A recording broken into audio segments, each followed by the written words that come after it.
Welcome to the SLP Stress Management Podcast, your place to manage stress, reduce your risk of burnout, and find more balance in your life, in and out of work. I'm your host, Jessie Andrix, and whether you are an SLP or some other kind of helping professional, welcome, and I hope you find some tools here that can help you with the stress you are facing. In today's episode, I'm going to talk about how you can take your mindfulness strategies outside of your life outside of work and put them into practice during your work day. So today we're going to discuss how I could carry mindfulness practices into work and make your work day more mindful. So mindfulness is a key piece to managing and reducing your risk of burnout. It helps to rewire the pathways in your brain, like meditation specifically does this. It resets your stress response and can shift your mindset and outlook. And while there are practices that you may be using at home before and after work, you might be struggling with using mindfulness while at work. Like, how do I put these into practice within the daily routines and the daily work beyond the start and end of your day?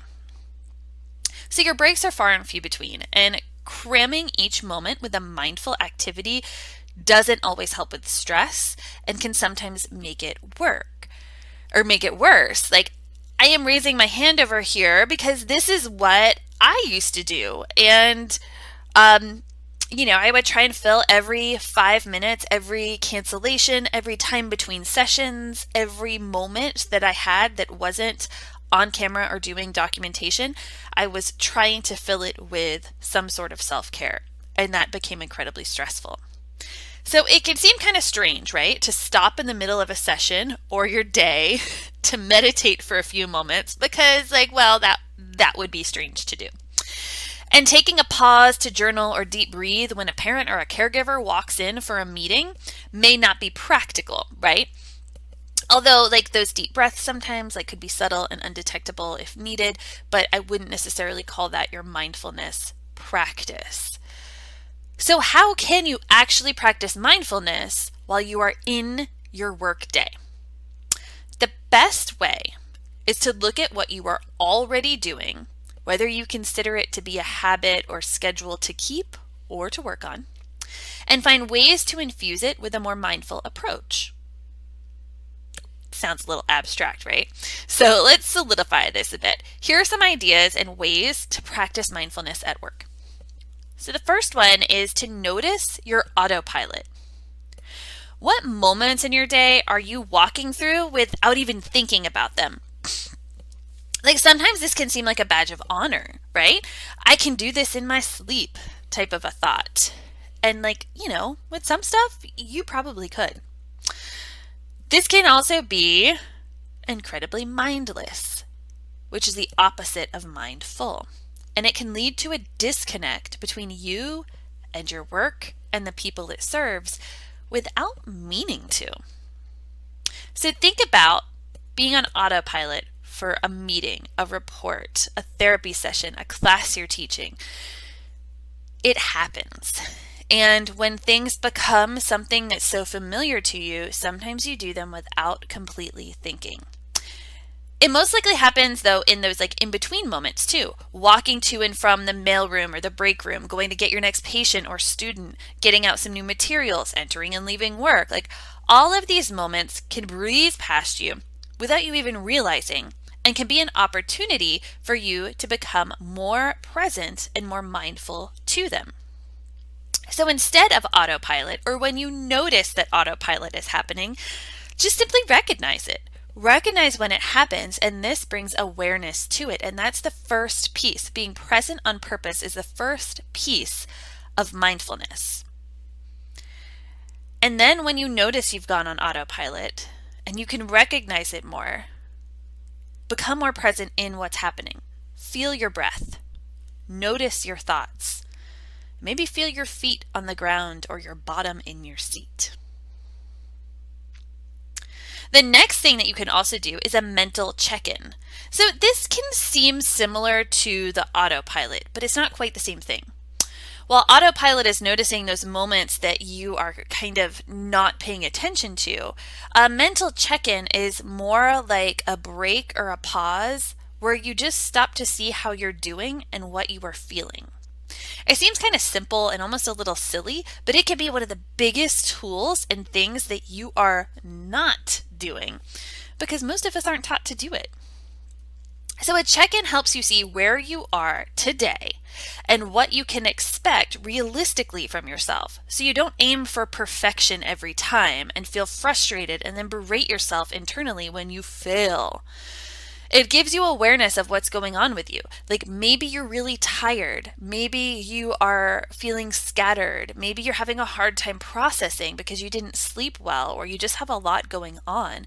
Or maybe you feel really energized and you know that you're going to be able to do a little bit more or focus a little bit better today. You can use that to see how you'll show up and how things might affect you during the day. And a little note here, like when you're checking in and you're kind of setting your bar for the day, like the percentage you're at, it never has to be 100%. And most of the time it won't be.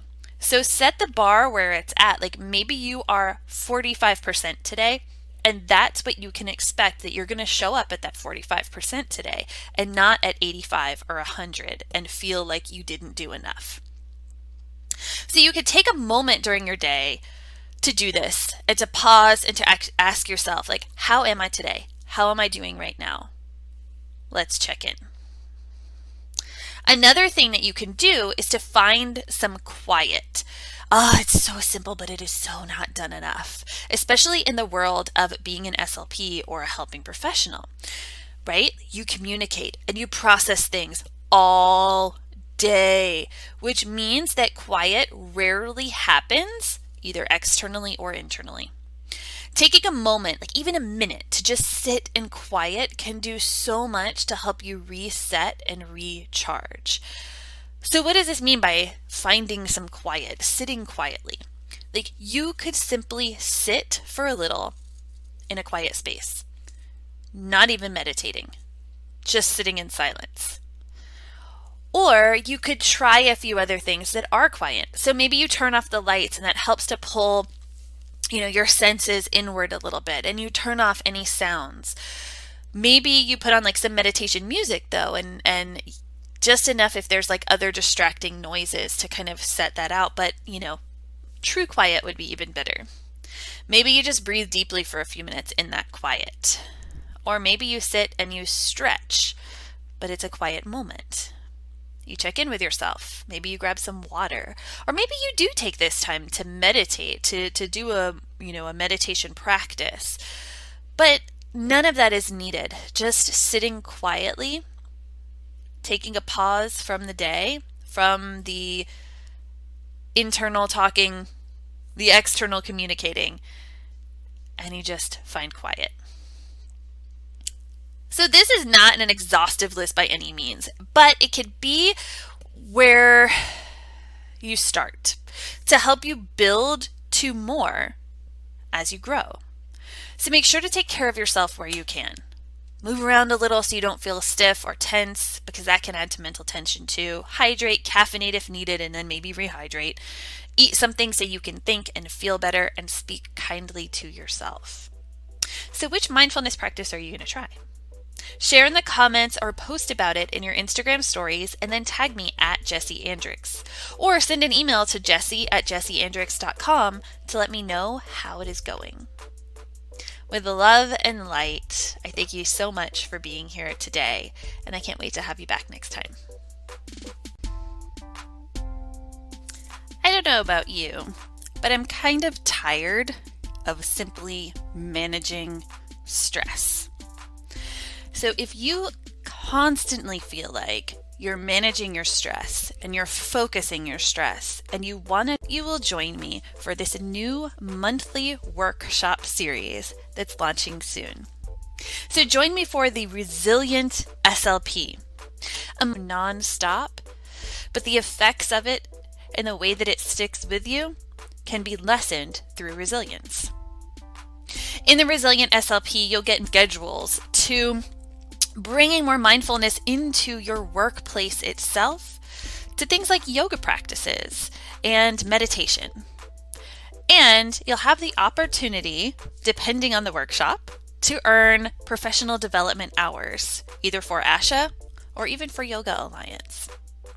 Find out more at the link below or at jesseandrix.com/the-resilient-slp-monthly-workshop-series, or just click the link below. Look for the Resilient SLP starting soon. I can't wait to have you join.